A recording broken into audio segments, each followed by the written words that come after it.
Welcome, brave souls, to a night of mystery and terror. Are you ready to step into the darkness? Hold your breath, because tonight's story will haunt you long after the lights go out. I have been a long-time victim of sleep paralysis. I had my first experience as a young boy around 5 or 6 years old. There's something super unsettling about waking up and not being able to move any part of your body. You feel entirely and utterly vulnerable to everything. You have no way of defending yourself or calling for help. You're just a sitting duck, and anyone or anything can take advantage of it. For years I would wake up in the middle of the night, unable to move a muscle to save my life. But I didn't have to yet, as I did not experience anything scary at that time, and all it took was for me to go back to sleep. As you might think, it wasn't that bothersome to me back then, and honestly, I didn't think much of it. Though, as I got older, the paralysis got more frequent and more intense. It only took a few years before I started hearing sounds and seeing shadows, as you hear often in stories of sleep paralysis experiences. But there is one that haunts me every day. I was about 15 years old, and it was a cold winter night. I love staying warm under the sheets as the cold air entered my room through the crack in my window. The feeling of warmth in an otherwise cold environment is somehow soothing to me, and it helps me sleep. This night was no different. I was snuggled up under my blanket as I drifted into a comfortable sleep. It didn't feel like more than a few seconds before I opened my eyes again, after feeling the cold winter air on my skin. I managed to look down at my body, being unable to move anything but my eyes, only to see that my blanket had disappeared, and there was no warmth protecting me from the biting cold that entered the space. My body was shivering in this cold, but I could not feel it. I could not feel my body at all. As I was trying to figure out where my blanket had gone, my eyes looked around my room, scanning it slowly, only to spot a swift and fast movement from the corner of my eye. I quickly shifted my vision towards the window in the right corner of my room. The window I had left open a crack for the cold air that now pierced through my skin. It was then that I spotted something that froze my body in yet another manner. A hand came from outside my window, grabbing the frame inside. It wasn't a human hand, or any hand I would be able to recognize. It was entirely black, from wrist to fingernails. Pointy, long, shadowy fingers were moving alongside the frame of my bedroom window, looking for the handle that would push it out of the lock, so they could open the window entirely. Screaming internally, I desperately tried to move any part of my body, starting with the tip of my finger. Slowly the hand reached the height of the handle, and the pointy black fingers curled around it and pulled it down. As the window slowly slipped out of the lock, making a creaking noise, the hand slowly pulled back outside the window, giving me a second to catch my breath, only to lose it entirely again when the window slammed open with such force. I thought it ripped the hinges right out of the wall. I started drowning in my fear as the arm I saw opening my window from the outside finally made its way into my bedroom. It grabbed my windowsill and slowly pulled its body through the window. I watched in horror as an impossibly skinny and fully black-colored humanly shaped creature emerged from the darkness outside and fell onto the floor outside of my vision. The figure was now inside my room, blocked from my sight by the right bottom corner of my bed. Everything went dead silent after the loud thump of its body hitting my wooden floor.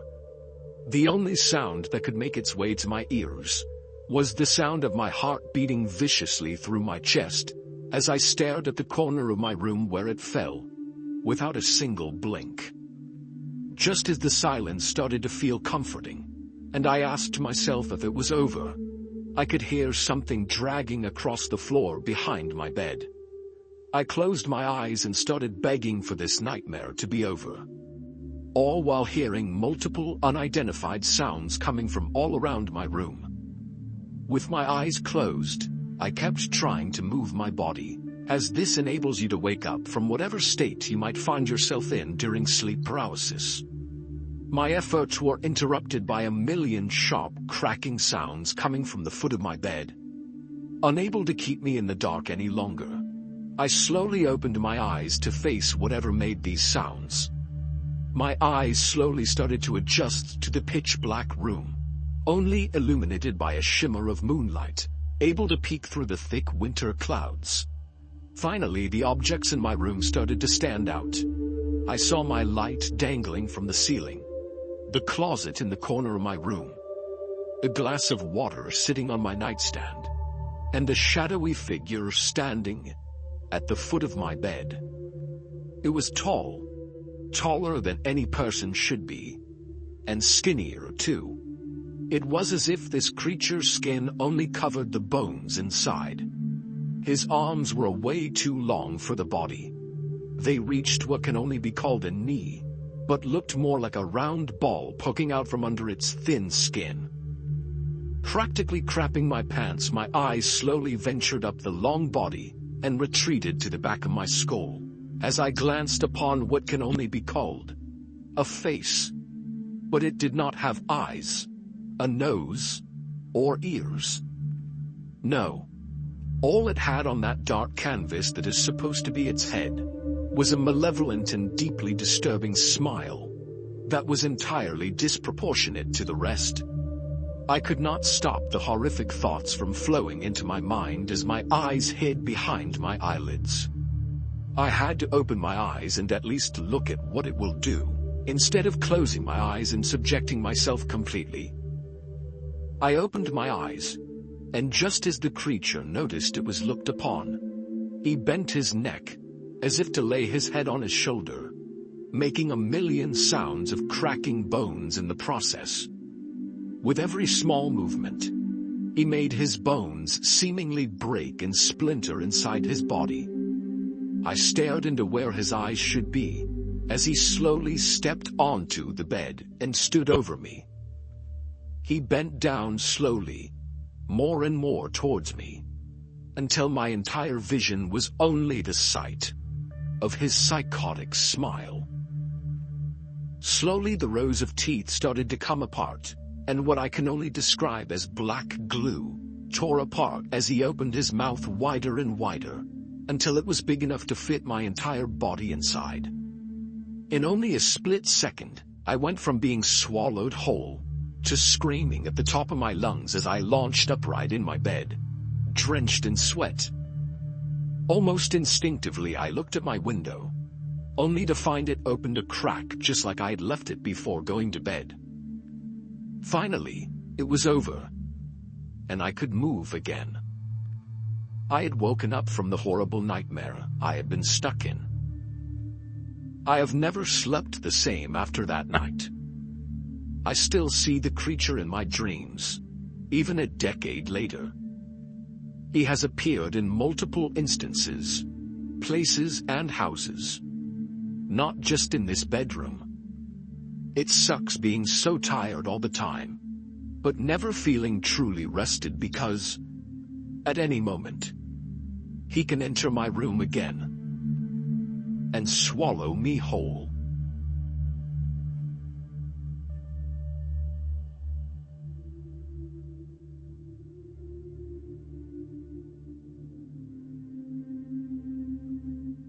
I should start this story by saying that I'm not one who scares easily.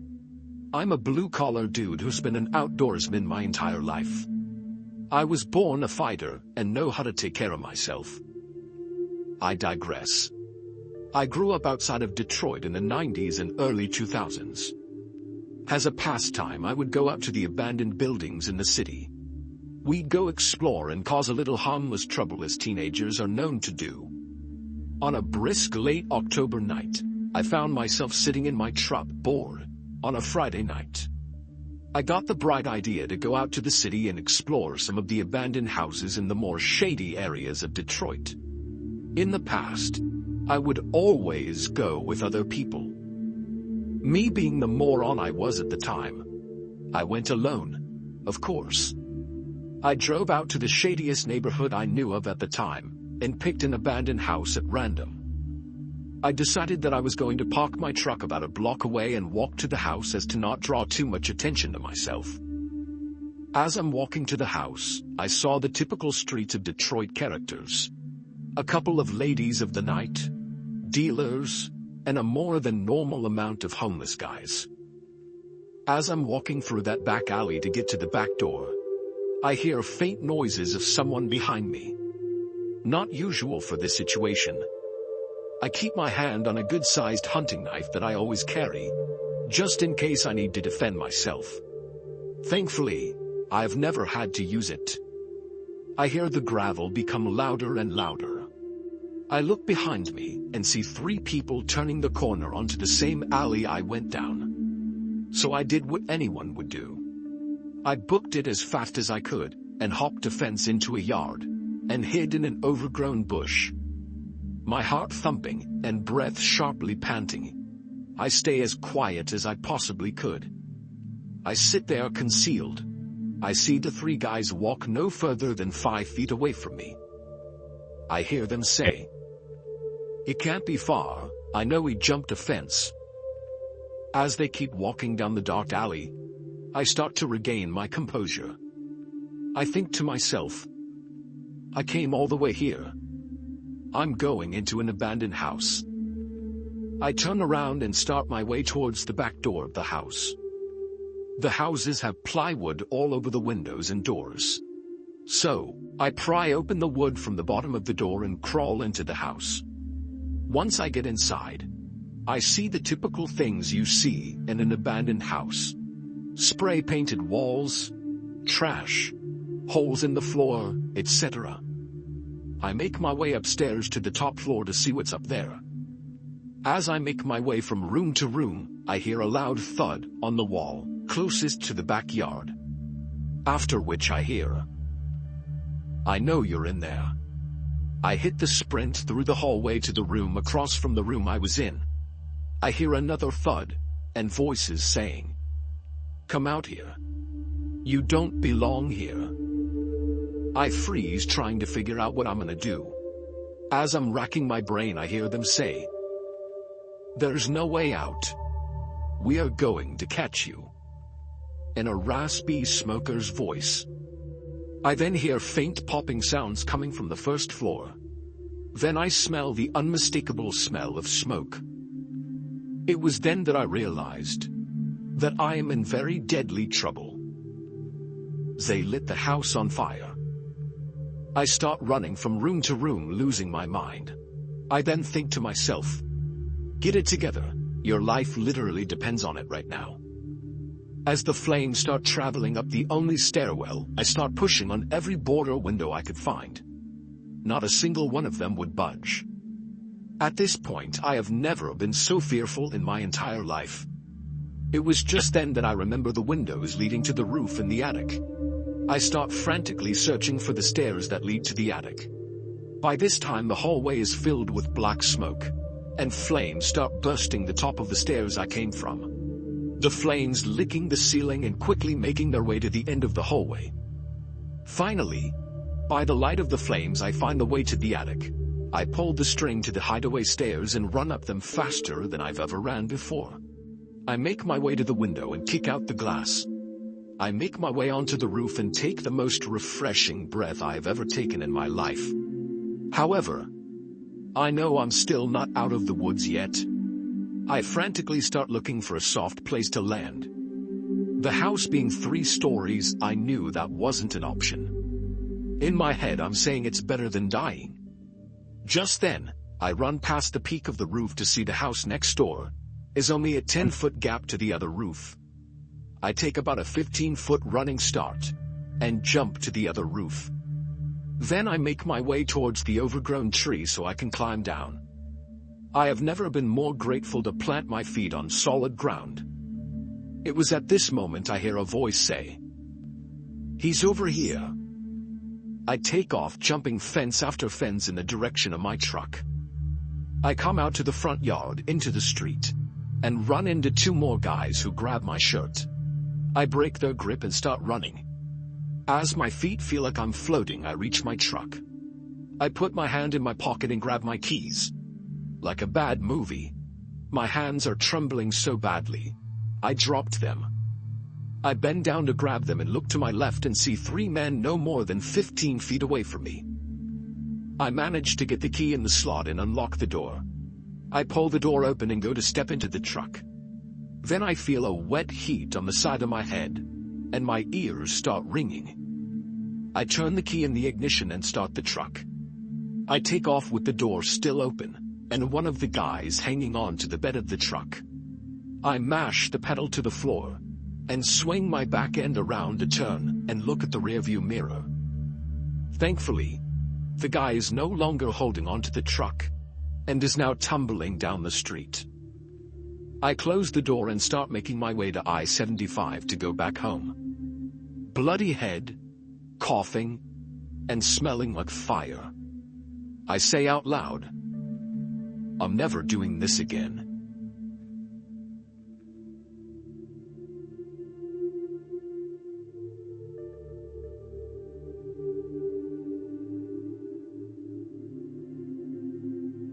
This happened to my mom in the 80s when she was younger and still dating who would eventually be my dad. When they were still young adults and dating, my father used to go with my mother's family to their beach apartment. When I was a child myself, I used to love that place and never felt anything other than happy and comfortable there. My mom, however, had two very weird and uneasy experiences that she has given me permission to share. The first one happened when she and her sister, my aunt, were asleep in one of the bedrooms. They were in their 20s. One thing to mention is that the door to that bedroom didn't open in a conventional way. It was a heavy wood sliding door, which also had to be opened with some force because it was very old. It made a loud noise whenever someone opened or closed it, so it was basically impossible not to notice if it was moved.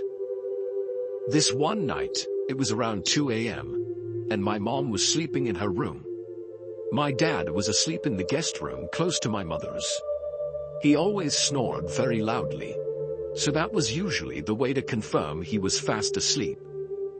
My mom tells me that she was suddenly awoken by a weird sensation of being watched. She opened her eyes and couldn't see anything at first.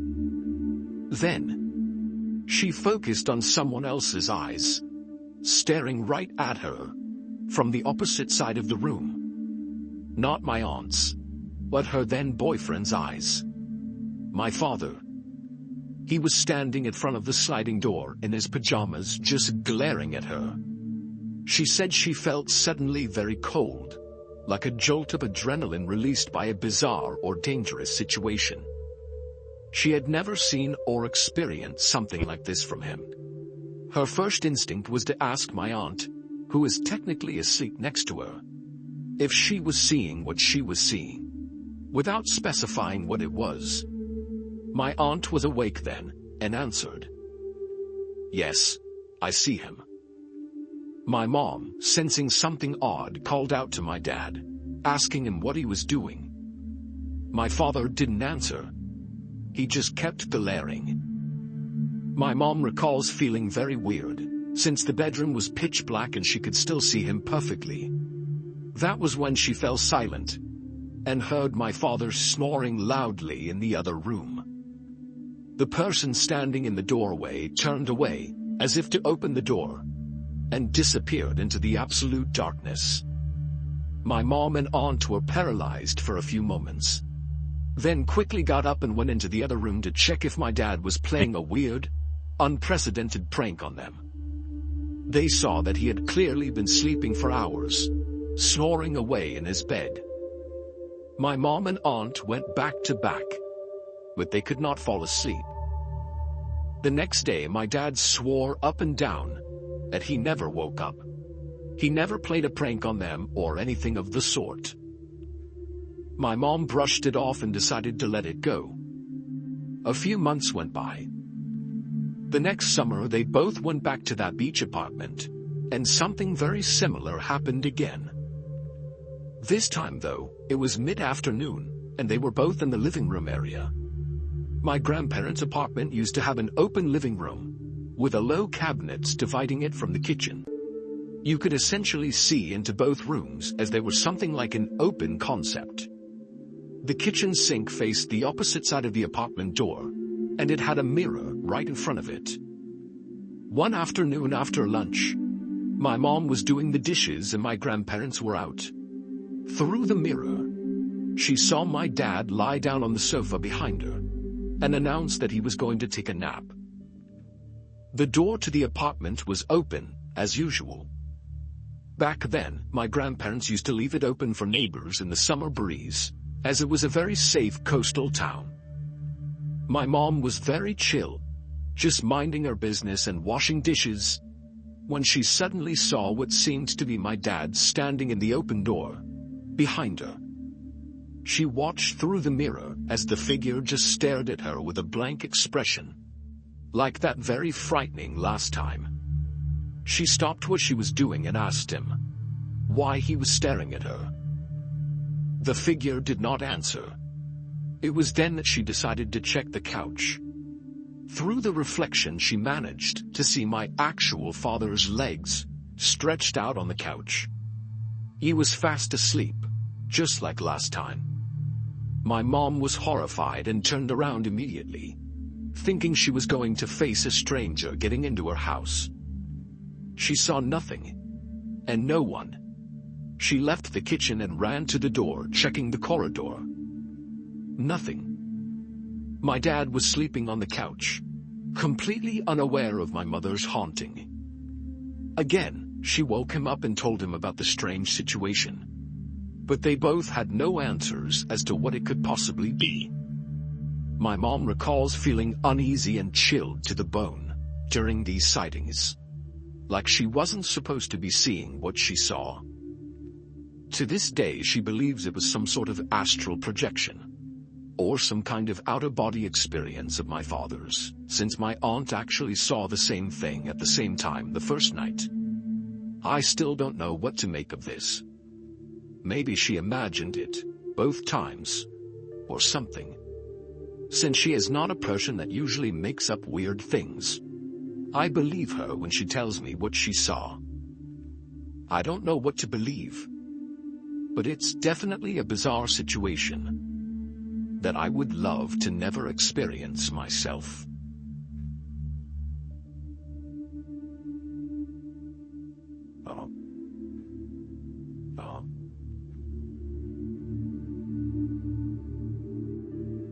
I was in my room listening to a scary video.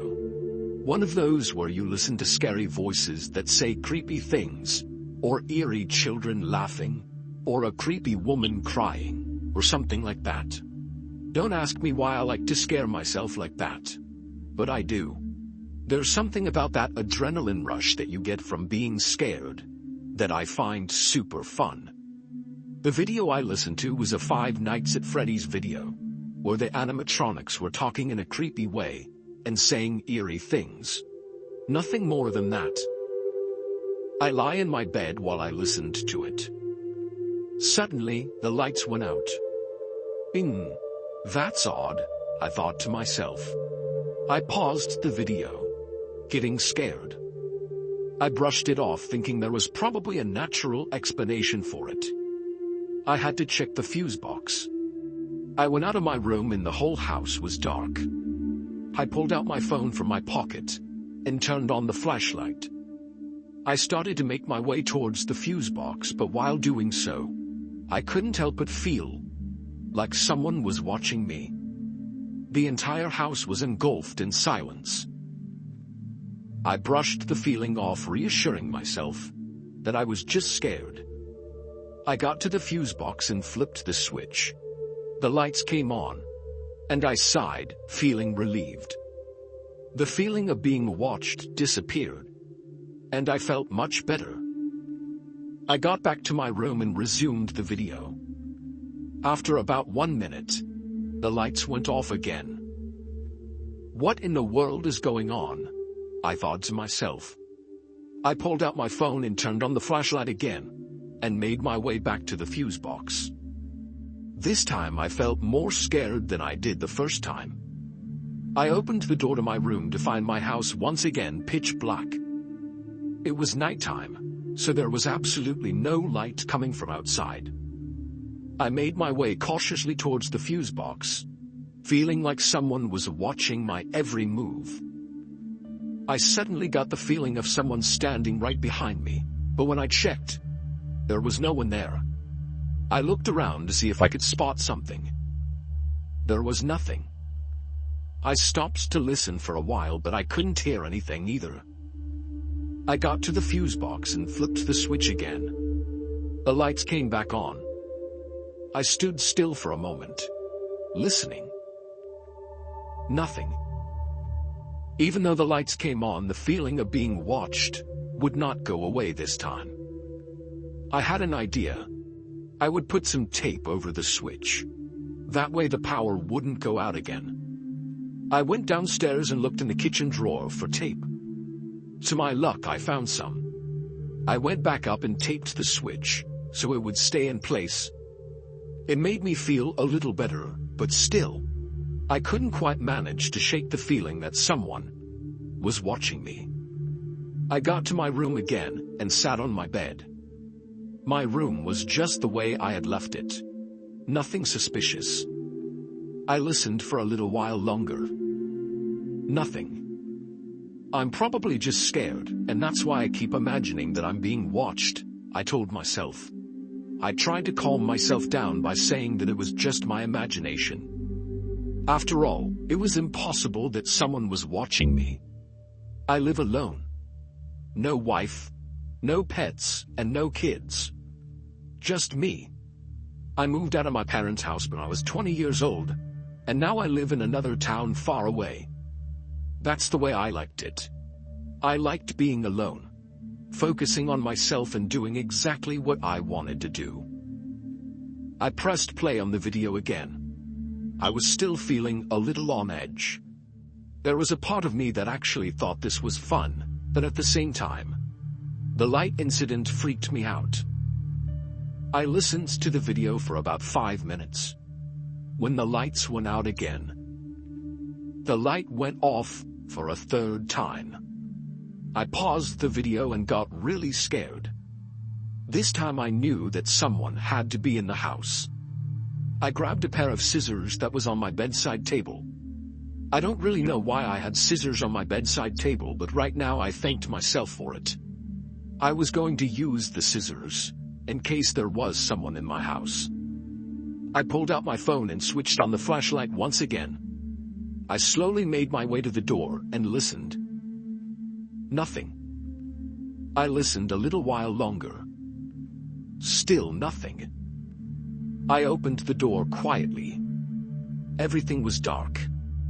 The only light came from my phone. I stood in the doorway with my guard up. I tightened my grip on the scissors and listened. Nothing. I looked around but couldn't see anything. I decided to check the fuse box again. Maybe the tape wasn't as strong as I had thought. I tried reassuring myself that the tape must have just fallen off on its own or something. But to no avail. I could not get rid of the feeling that someone was in my house. I made my way to the fuse box, again, steadily with the scissors in one hand and my phone in the other. I looked around for the slightest movement, but found nothing. I had a gnawing feeling that someone was watching me, mocking me from the corner of my eye. I turned to look. Nothing there. I couldn't hear anything other than my heart pounding loud in my chest. I just knew that someone was in my house. I got to the fuse box to find that the tape was completely gone. I searched all around for it, but it was gone. That's when I heard it. The most awful sound I have ever heard in my life. A loud screeching sound. I covered my ears thinking that I was going to die. It stopped after 10 seconds. I stood still, listening. Nothing else.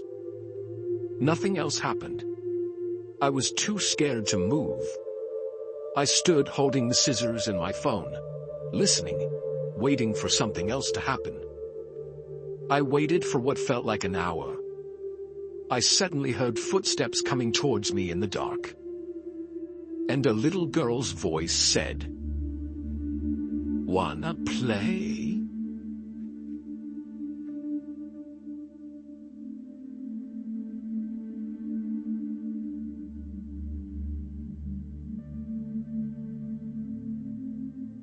At one point a few years back, I ended up working in a small, privately owned restaurant.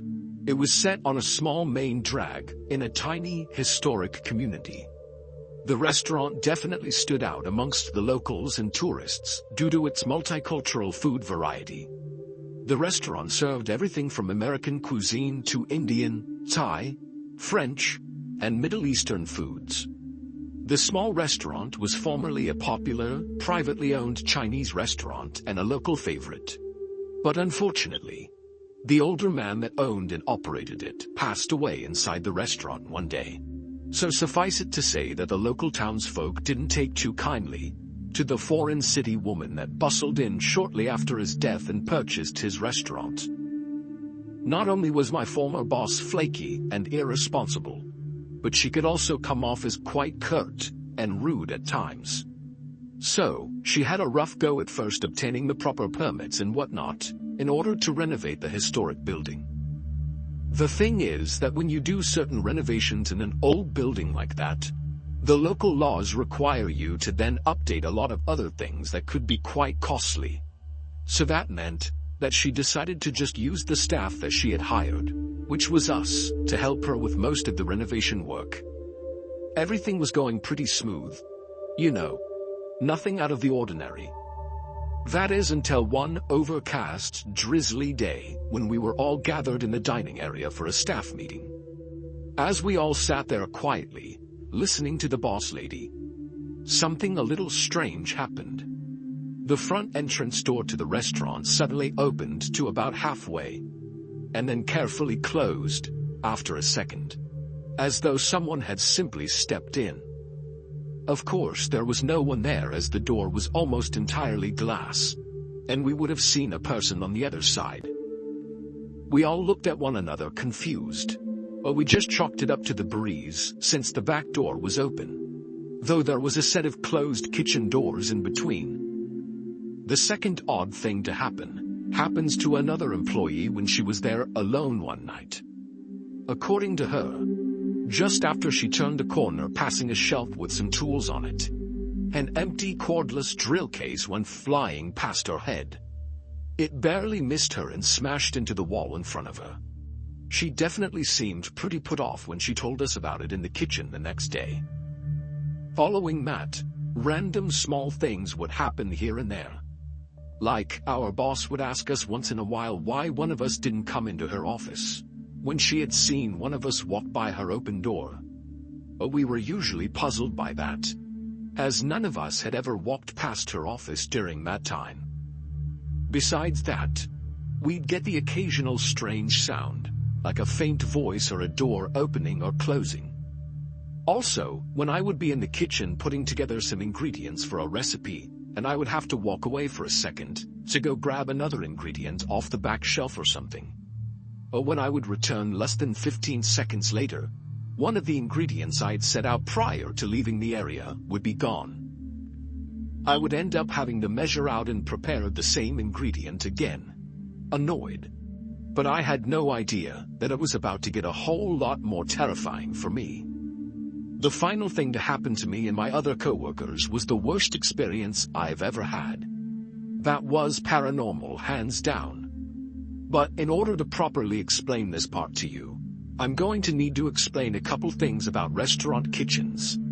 In a typical restaurant kitchen setup, you have a cook line, and the cook line is literally that.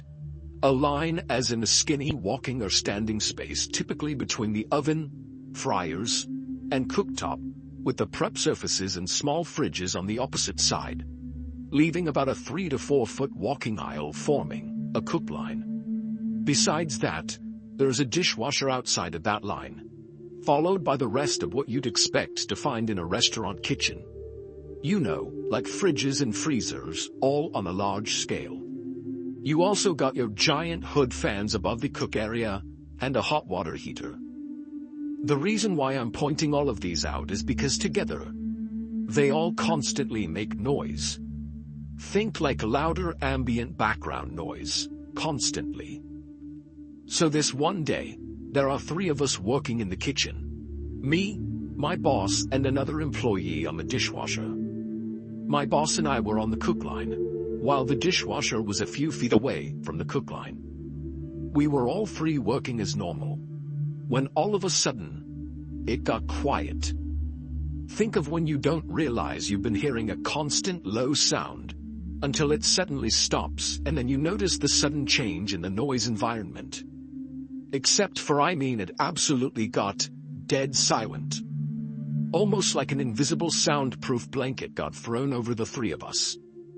As soon as I noticed it, I looked around at the other 2, and they also looked puzzled. What the heck? I questioned out loud. Why is it so quiet all of a sudden? I asked the dishwasher guy, suspiciously. I don't know, my boss replied, drawing out her words nervously. She turned to face me, as I was standing directly behind her on the narrow cook line. Nora, go make sure that the fridges and hood fans are still running. Maybe the power is out. So I ventured the 10 or so feet outside the cook line area, and weirdly enough, I could hear the hood fans and even the dishwasher, the hot water heater, and all the fridges and freezers running like normal. I went back to my boss and with a confused look I told her, everything's working fine. That was the first creepy part of that, but when I stepped back onto the cook line to tell my boss, all was silent again. Well, Nora, get back to work grilling those peppers, she snapped. So I got back onto the cook line beside her. After a couple of minutes though, I suddenly started to get tunnel vision and I felt really dizzy and nauseous. I told my boss and she told me to go sit out back for a few minutes to get some fresh air, which I promptly did. As I was sitting outside trying to feel better, I could see my boss go into her office, which was kitty corner from the back door. Since the back door was open with just the screen door closed, I was able to hear her while she made a phone call.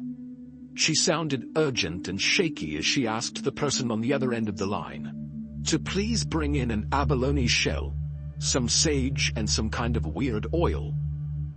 Now, the reason she needed those particular items was because, according to her, she had felt something walk through her on the cook line that wasn't good. The crappy part is that I was standing right behind her, inches away on that cook line. I waited for her to finish her phone call and return to the cook line before I went back in. By the time I got back in, everything sounded normal again on the cook line. When I got off my shift about an hour later, believe me when I say that I made the normally 45-minute drive home in just under 30 minutes.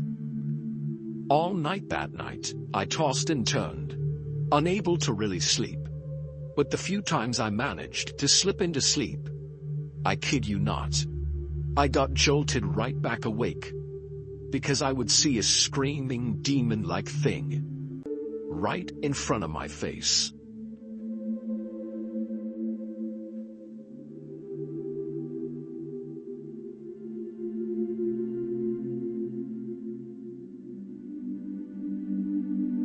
Quite a few years ago, long before my haunted restaurant days, I did in-home care for the county that I lived in. That particular job entailed me traveling from one client's home to another, pretty much all day. I met the peeping Tom of this story at my second client's apartment that day. He was introduced to me by my client as the maintenance man for the apartment complex that she lived in. He would just do basic handyman fix-it duties in the tenants' apartments, as well as the yard work around the small complex. I say small complex because that apartment complex was only 2 stories tall, and only had about 20 or so apartments in it. On the day that the maintenance man and I were introduced, everything seemed fine and normal. No red flags. As of yet anyways. My client and I sat and talked with him over lunch, since she was a sweet person, and he had come over on short notice to fix her leaking faucet. He told us a little about his wife and kids, and how much they loved playing outdoors on his expansive property, in their new side-by-side ATV. He even jokingly said that if I were ever near his neck of the woods, that I should stop by and meet his family, and take a ride side by side to tour his woodsy property with its beautiful views if I wanted. Fast forward to a few weeks later, when I needed to hire him at my new house to do some emergency plumbing, because my normal plumber was away on vacation at the time. My client agreed that he would be a great fit for the job, and plus he really needed the extra money. So she gave me his business card, and I called him up to schedule him for the next morning. He showed up on time and did the work, although I found it to be honestly a little bit janky, if I may say so. What he did worked. It was just that he didn't even bother to go get the right parts to make the plumbing permanent. So I ended up with sort of a long-term temporary fix. Everything was fine after he did the job. He left still showing no red flags or anything. Until later that month. That is when he began calling me for really weird reasons. Like, he would just want to know if I was working with a client the next day, or whenever. He wanted to know that because according to him he needed to do some work she had called him about, but he was unable to reach her on the phone. Weird, I thought. Especially since I thought he had worked in her apartment complex almost every weekday. So why couldn't he just knock on her door or let the manager know? I brushed it off though, considering I had just moved into that house, and I had a lot of work to do on it still, to make it more livable and comfortable. But soon enough, the calls came more and more frequently over the next couple of weeks, until I woke up with 17 voicemails from him one morning. Enough was enough with that, I decided, right then. And so when I went to work for that client the next day, I showed her all of his voicemails. She was absolutely appalled at seeing them all. And she immediately called the apartment's manager and informed them of the situation with the maintenance man and I. I would be lying if I said that it wasn't totally awkward after my client made that phone call. But unfortunately it was. At first I was able to just simply ignore him and go on about my job duties as per usual. But I wouldn't be telling this story if that's all that happened, now would I? The calls began to really amp up, and eventually, they turned into incessant texts.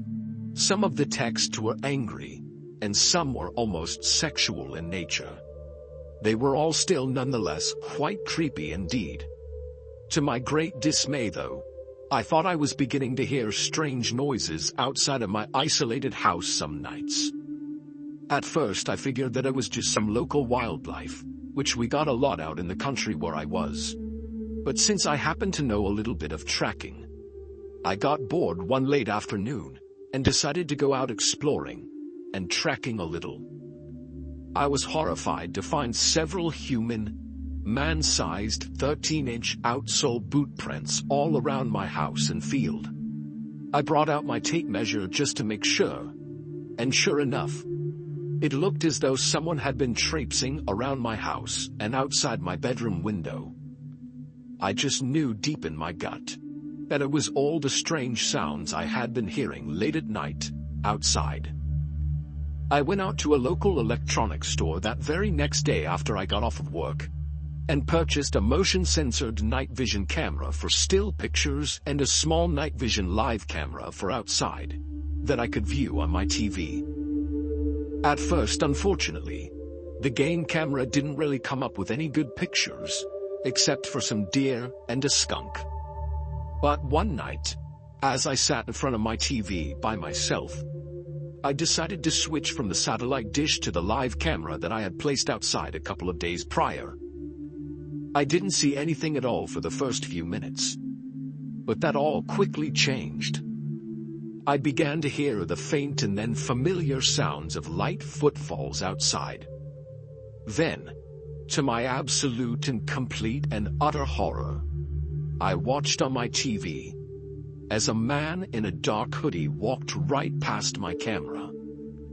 I instantly froze, not knowing what to do. I didn't dare move a muscle or even breathe as I listened to him creep past outside my window. In my mind, my heartbeat must have been audible to him as he slipped past outside. I don't know why I didn't call the cops right then and there, but I figured he was probably already gone, since all had gone silent outside once again. It wasn't until about 2 weeks later when I returned home from work to find both my front security screen that I had locked standing open along with my previous locked front door that I was forced to call the police. They sent an officer out, but all he could really do was look at the footprints outside my bedroom window and make a report. Fortunately, the handyman was fired shortly after that due to unknown reasons to me, and all the weird activity outside my house at night stopped.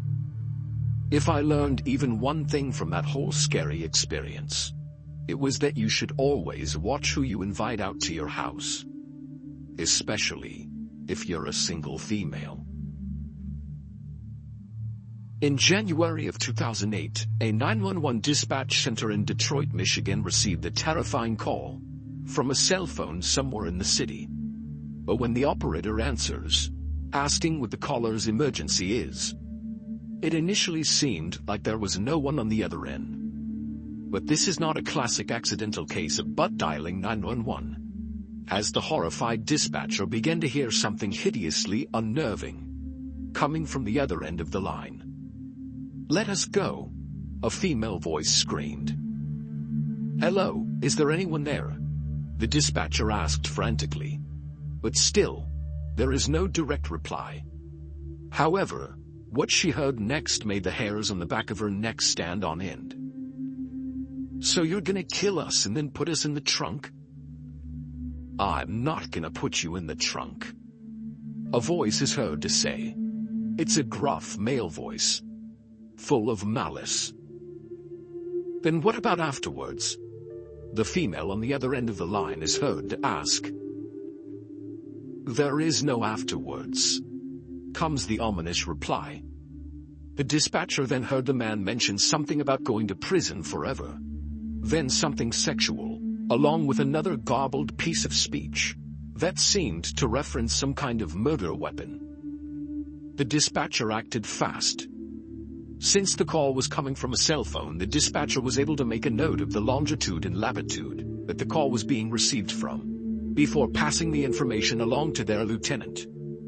The coordinates showed it was coming from Pinewood Street, near Hoyt, in the city of Detroit. But suddenly, the phone call cuts out and the dispatcher feared the worst. Yet thankfully, just minutes later, another call came in from the same number, with the same girl crying in the background. Only this time, it came with a different set of coordinates. This happened over and over again, a repeating cycle of calls and hang-ups, until police were able to fix the cell phone at a stationary location, immediately sending units out to patrol nearby streets. "I'm not trying to sneak out," the same girl screamed in the background of yet another call. "Don't hit me, please, I'm sorry. Just please don't hit me again." The dispatcher who received the call worked frantically to relay as many details as was possible to nearby units, listening intently for anything that could end up saving the girl's life. But all he could hear is a girl screaming, over and over again, as if suffering through an ungodly amount of pain. Then suddenly, "Switch off the hazard lights." The male on the other end of the line begins to roar. In a flash, the dispatcher relays the information to nearby police units, quickly telling them to look for a stationary vehicle with its hazard lights flashing. "Help us, please help us." The girl begins to scream, seeming like she can actually see police officers from wherever she is. A wave of relief washes over the dispatcher at the next thing he hears, over his radio contact with the Detroit Police Department. "Unlock the car, police officers, unlock the car now," they scream. "Show me your hands, don't move, do not move." The girls are heard screaming. There is a brief scuffle as the kidnapper is put into cuffs, while the dispatcher listens the entire time. One of the girls had managed to call 911, while keeping her cell phone hidden in a pocket, to hide the fact that she had attempted to contact emergency services. This is what helped guide the police onto their location, probably saving their lives. "We have this under control," an officer is then heard to say. "Thank you, dispatch." Then both the radios and the cell phone go quiet. East Point and Detroit police took the suspected predator, a man by the name of Derek Smith, immediately into custody. Smith had apparently only just gotten out of prison just a few months before, after serving a prison sentence for sexual assault. The two women that police found kidnapped in his vehicle were actually sisters, who said they had met Derek Smith that very same evening at a local nightclub. And it was down to the quick thinking of one of them, as well as the actions of the 911 dispatcher that received their call, that their torturous kidnap and assault was cut short before Smith had time to do any permanent injury. It's an ironic twist that today's seemingly intrusive surveillance technology is not used for society's detriment, and that the same technology that can be used to infringe on human rights can actually be used to preserve human life as well. So right when I was fresh out of college, I managed to land myself a job with an engineering firm over in Pennsylvania. It kind of sucked having to move away from Rochester, New York, where all my friends and family were. But the salary this firm was offering was so sweet, I just couldn't turn it down. So I went online and got looking for apartments just outside of Philly, eventually finding an advert from a guy who was looking for a roommate for his super swanky apartment. I mean, this place was really nice, and I could get why the guy would be looking for a roommate to split the rent with, especially since he seemed to be a younger dude who was probably in a similar position I was. However, I didn't have the time to drive down to actually look at the place or meet the guy in person. So I pretty much made all of the arrangements by phone, which maybe, now that I look back on it, was my first big mistake. So I move in with this guy Daryl, who was super chill, and pretty much spent all day playing 2K since he worked nights. I figured he must have had a pretty high-paying job, since he had this huge flat-screen TV, lots of expensive clothes, a nice car, the works. We didn't talk all that much since we were on such different schedules. But eventually, when I asked him exactly what it was that he did for a living, he gave some super vague answer about having some kind of accountancy job. And no matter how I pressed him for details, he always gave some wishy-washy answer until he got tired of the questions and changed the subject. Like a lot of you hearing this, I started to suspect that Daryl wasn't quite telling the truth about what he did for a living. Like, not once did I see him wearing anything like a shirt and tie. All his clothes were super upmarket, sure, but they were all super casual. He also had a lot of visitors in the evenings before he left for work, whatever it was. At first I figured they were just friends of his, but there were a handful he didn't seem all that close with. And every time they stopped by to see him, at some point they would just scuttle off into Daryl's bedroom for a while, talking in hushed tones, before the visitor eventually left. I knew something was going on, but as embarrassing as it is, back then I was pretty naive, and besides that, I really didn't think it was any of my business. The last thing I wanted to do was upset my new roommate and piss away such a sweet living arrangement. So this one Saturday, I'm in the local 7-Eleven, just like a block away from the apartment, when this guy comes up to me as I'm looking at coffee and asks me if I'm the guy who lives with Daryl. Obviously I answered, "Yeah, good to see you too, man." I didn't recognize the guy, but I figured he had visited the apartment one time, and I just couldn't quite remember his face. He's being friendly and whatnot, making small talk about this and that, before he asks if I know whether or not Daryl was home right then. I told him I didn't know, but that since it was like mid-afternoon that he probably was, since he worked nights. Whatever that entailed. The guy's like, okay cool, I might stop by and say hi. And all this stuff. Then makes some excuse and leaves the store. I pick up a few things and head back to the apartment, half expecting to see the guy from the 7-Eleven when I walk through the door. Only he's not there. And when I tell Daryl about how I saw one of his buddies in the store, he has no idea what I'm talking about. Even when I describe the guy in quite vivid detail, he has absolutely zero clue who I'm referring to. He starts reeling off names, asking if it was Deshaun, or Robbie, or Angelo. And it's then I sort of realized that the guy hadn't given me a name at all. Which is weird, right? I mean, I thought it was. You think the dude would have been like, hey, tell him such and such said hi. Or at least something like that. I didn't really think anything of it at the time. But Daryl seemed just a little too freaked out by the encounter for my liking. And in the moments after I told him, he marches off into his bedroom and stays there for the rest of the evening, talking to someone. I'm guessing on the phone, in those same hushed tones that I was used to hearing. A few days after this, I'm walking back up towards the 7-Eleven to grab some milk for coffee, when I see the same guy again, parked up at the side of the road. He calls out to me, greeting me and making chit-chat in that same warm way that he had before again asking if Daryl was home. This time I straight up lied to him, telling him that yeah, Daryl was home. Only this time, he was with a bunch of his friends playing 2K. He wasn't. He was actually out visiting family across the city. But there was something about this guy that I really didn't like. I quickly made an excuse, telling him that I had to go, and it was only then that this guy's demeanor started to change. He wasn't all smiles and laughs anymore. He just eyeballed me as I walked away. And he was still there when I walked back, just watching me as I walked towards our apartment.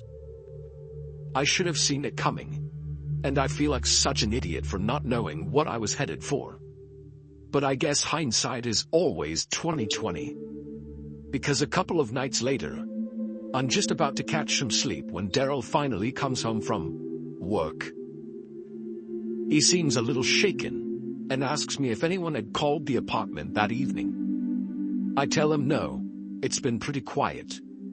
But the answer does not satisfy him. He asks me if I've seen anyone at all, anyone hanging around the area that I didn't recognize. I had already told him about the second encounter I'd had with the 7-Eleven guy. And this time it had creeped him out even more. He asked if I had seen that same guy at any point that evening. And I told him no, that I hadn't seen him since that weekday evening. I turned the whole thing around and asked him what he was so nervous about, if anything had happened at work that evening. And he was his usual cagey self. He just retreated to his bedroom, where he apparently went straight to sleep. Which is exactly what I did too. Next thing I know, I'm waking up to this loud banging on the front door of our apartment. I pretty much knew exactly what the deal was. Daryl had gone out to make a call, as he sometimes did at this time of night, and had left his keys in the apartment. This had happened a handful of times before, and I was honestly getting really sick of being woken up by it. I had suggested that he actually put his car keys and apartment keys on the same key ring. But no. Apparently that meant if he lost one set, he lost both. Which maybe was quite a smart idea in the long run. But that's beside the point. So I'm all bleary-eyed, shuffling towards the front door in my underwear and a t-shirt, when he starts banging again. I'm all like, alright, I'm coming, stop with the banging. Before I undo the deadbolt and open up the front door, I start saying something like, you really should just attach those keys, when I see it's not Daryl at all. In fact, I have no idea who the guy at the door is.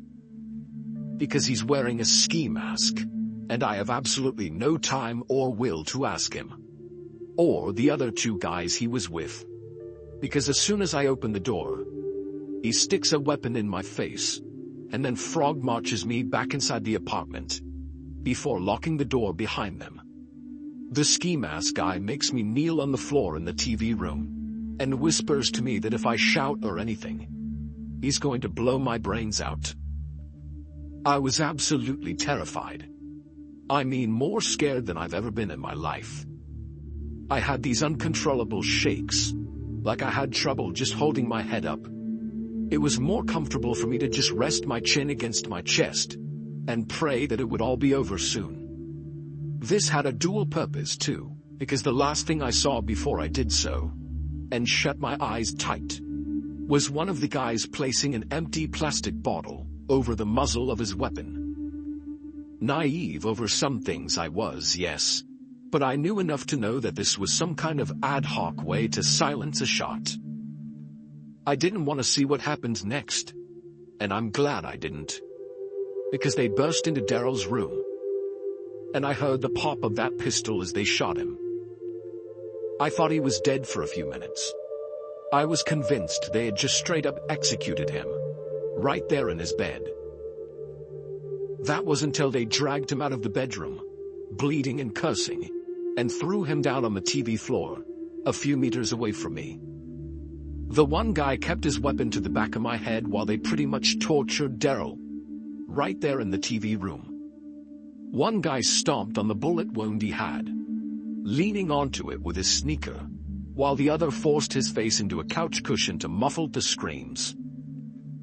I mean, it was all obviously horrible what they were doing, and that was disturbing enough.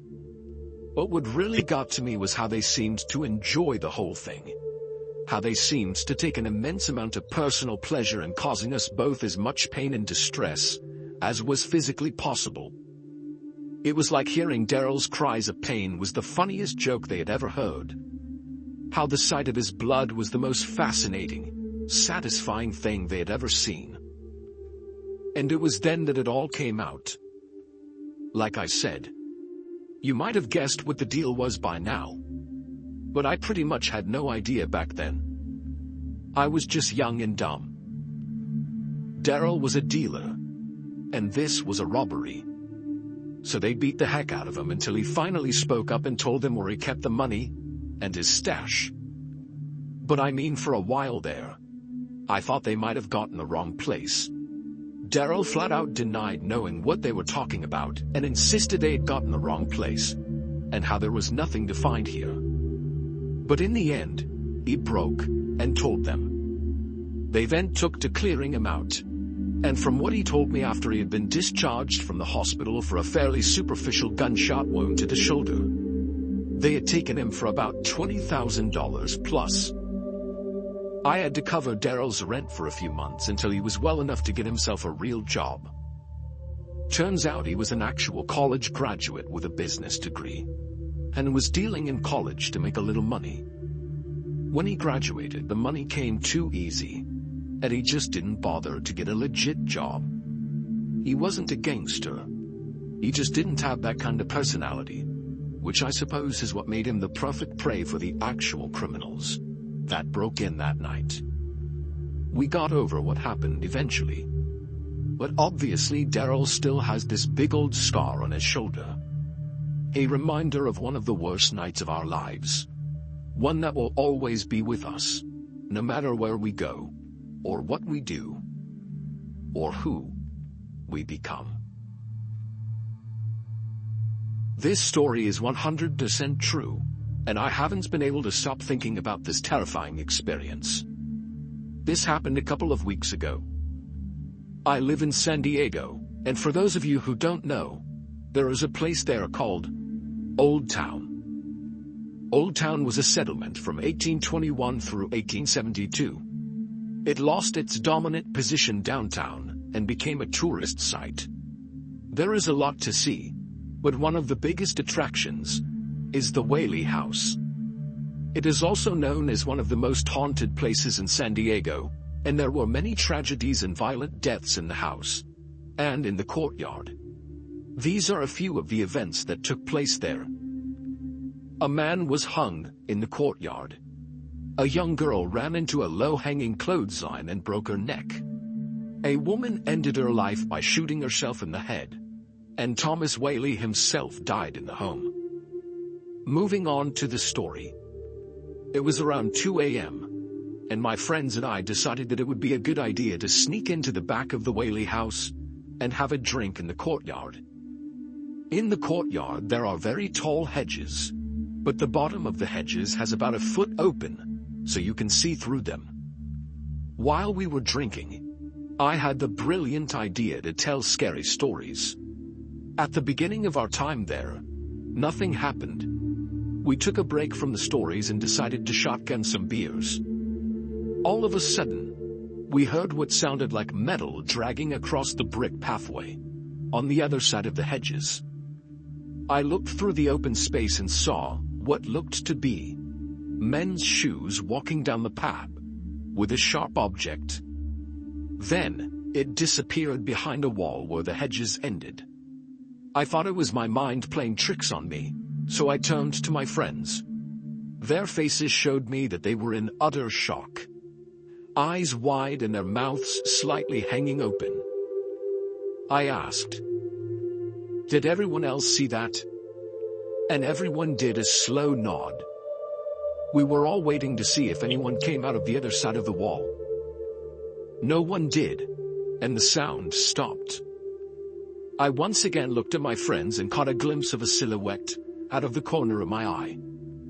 I jerked my head in the direction of the shadow, and my friends turned to see what I was looking at. A chill went down my spine. Near a lamppost there was a silhouette of a large man. I was unable to speak. Everyone was completely silent. All of us stared at the figure for what felt like an eternity. He started walking slowly toward us. I was paralyzed and in disbelief. He stepped into the light of another lamppost that was only about 10 feet away. He was a very large man dressed in olden-day clothes, holding what looked like to be a noose in one hand and a sword in the other. He let out a blood-curdling scream and yelled out, "Get out!" Right after he yelled, a huge gust of wind hit us, almost knocking us off our feet. We turned and ran as fast as we could, looking back to see if he was following us. He wasn't. He was just staring at us as we ran as fast as we could, head turned to the side with a huge smile on his face.